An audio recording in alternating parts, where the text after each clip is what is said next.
Hello everyone. Today we will start with chapter number 2 Inside our Earth, class 7th. Earth is a dynamic planet. We are living in it. अर्थ एक ऐसे solid ball है जो कि इसकी radius की बात करें तो 6371 किलोमीटर, जिसको कि हम अप्रॉक्सीमेटली 6400 किलोमीटर के नेम से भी जानते हैं। यहाँ पे कॉन्स्टेंटली चेंजेस होते रहते हैं अर्थ के अंदर भी और अर्थ के बाहर। अर्थ एक अनियन लाइक स्ट्रक्चर है। अगर इनकी लेयर्स की बात की जाए तो जैसे अनियंस में, प्याज में एक के बाद एक लेयर पाई जा रही है, वैसे ही इसकी भी कॉन्सेंट्रिक लेयर्स होती हैं। अब यहाँ पे इस डायग्राम से हम इजीली समझ सकते हैं। सबसे टॉप लेयर जो है अपर मोस्ट लेयर, इसे हम क्रस्ट के नेम से भी जानते हैं। काफ़ी पतली होती है, थिनेस्ट लेयर होती है। कॉन्टिनेंट और ओशंस में भी इसमें डिफरेंस पाया जा रहा होता है। कॉन्टिनेंटल क्रस्ट की बात करें तो वो 35 किलोमीटर है, जो कि सिलिका और एल्यूमिनियम की बनी हुई है। तो इनके स्टार्टिंग की 2 अल्फ़ाबेट्स को मिला के इसका नेम साइल रखा गया। और अगर थिकनेस की बात की जाए ओशन क्रस्ट की तो वो 5 किलोमीटर तक ही बचती हैं। और सिलिका एंड मैग्नीशियम को मिला के ये सीमा के नेम से जानी जाती है। इस एक डायग्राम से हम इजीली इसे समझ सकते हैं। सो नेक्स्ट अगर लेयर की बात करें हम, mental intermediate layer, that means कि ये इन दोनों लेयर्स के बीच में होती है। सेकेंड लेयर है, फर्स्ट वाली लेयर से थिक भी है क्योंकि फर्स्ट 35 किलोमीटर तक थी और ये 2900 किलोमीटर तक फैली हुई है। ये आगे 2 सब पार्ट्स में डिवाइडेड है, upper mantle and lower mantle में। Upper mantle and lower mantle के साथ में अगर हम समझें कि किन चीज़ों से बनी हुई है तो ये सिलिकेट रॉक्स से बनी हुई है, जिसमें कि 44.8% ऑक्सीजन, 21.5% सिलिकॉन, 22.8% मैग्नीशियम पाया जा रहा है। और सबसे अंदर की लेयर की बात करें तो वो है core. Inner most layer core है। इसके रेडियस की बात करें, थिकनेस की बात करें तो ये 3500 किलोमीटर तक फैली हुई है। ये निकल और आयन की बनी हुई है एंड आयन का साइंटिफिक नेम फ्यूरियस। तो निकल को हम Na एंड Fe से जानते हैं, तो इसे ऐड करके नाइफ के नेम से। प्रेशर और टेम्परेचर यहाँ पे काफ़ी ज़्यादा होते हैं और शायद इसी के कारण से इन लेयर्स में रहना इम्पॉसिबल सा होता है।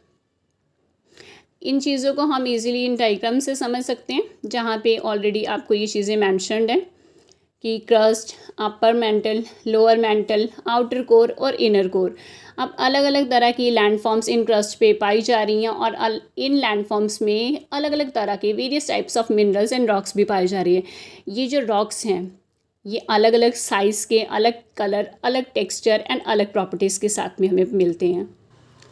अब इनमें मेजर टाइप ऑफ रॉक्स कौन सी है? Firstly igneous rocks, second one sedimentary and third one is metamorphic.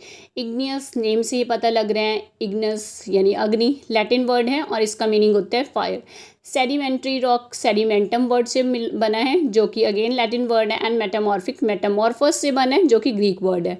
Igneous rocks जो है ये फॉर्म होती है कैसे?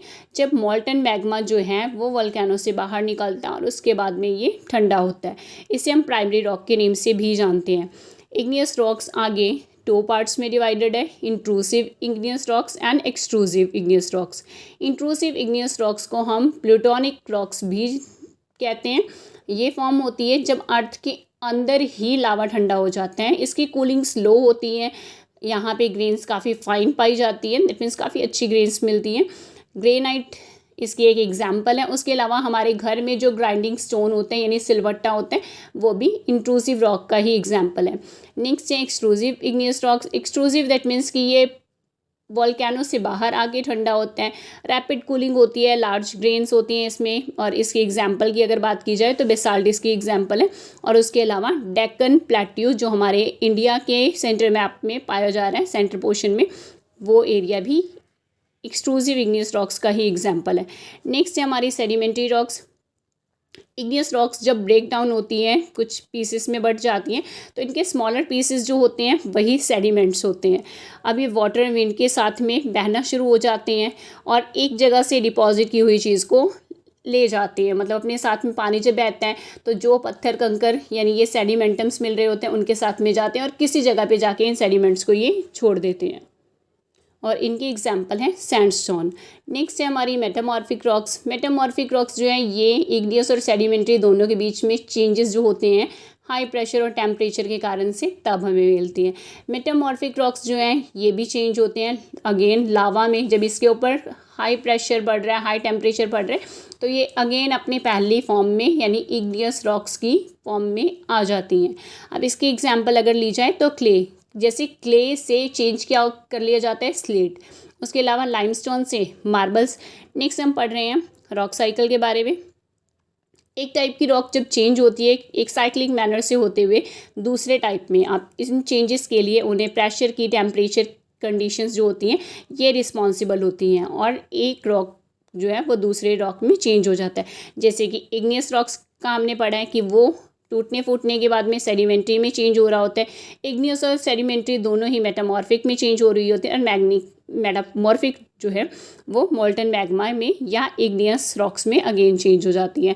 इसको भी आप इस डायग्राम से इजीली समझ सकते हो कि कैसे इग्नियस जो है वो सेडिमेंट्री में जा रही है, सेडिमेंट्री मेटामॉर्फिक में जा रही है, और मेटामॉर्फिक अगेन सेडिमेंट्स बन के, मैग्मा बन के दोबारा से वैसे ही वापस चला जाता है। और इसके लिए मेन जो चीज़ें होती हैं वो हीट एंड प्रेशर होता है इग्नियस के ऊपर, वेदरिंग और इरोजन के कारण से वो सेडिमेंट्स बन रहे होते हैं।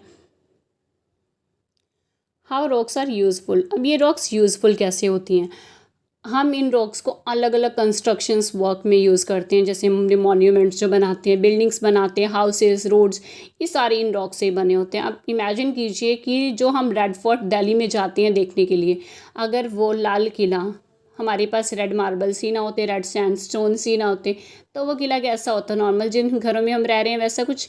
ताजमहल को बनाने के लिए अगर शाहजहाँ ने वाइट मार्बल्स यूज़ किए थे, तो वो वाइट मार्बल्स ही ना होते तो कैसा होता है। दैट मीन्स कि इन रॉक्स की जगह हर एक अलग इम्पॉर्टेंस है घर बनाने के लिए, रोड्स बनाने के लिए, और बड़े बड़े मॉन्यूमेंट्स, कुछ यूनिक सी चीज़ें बनाने के लिए भी।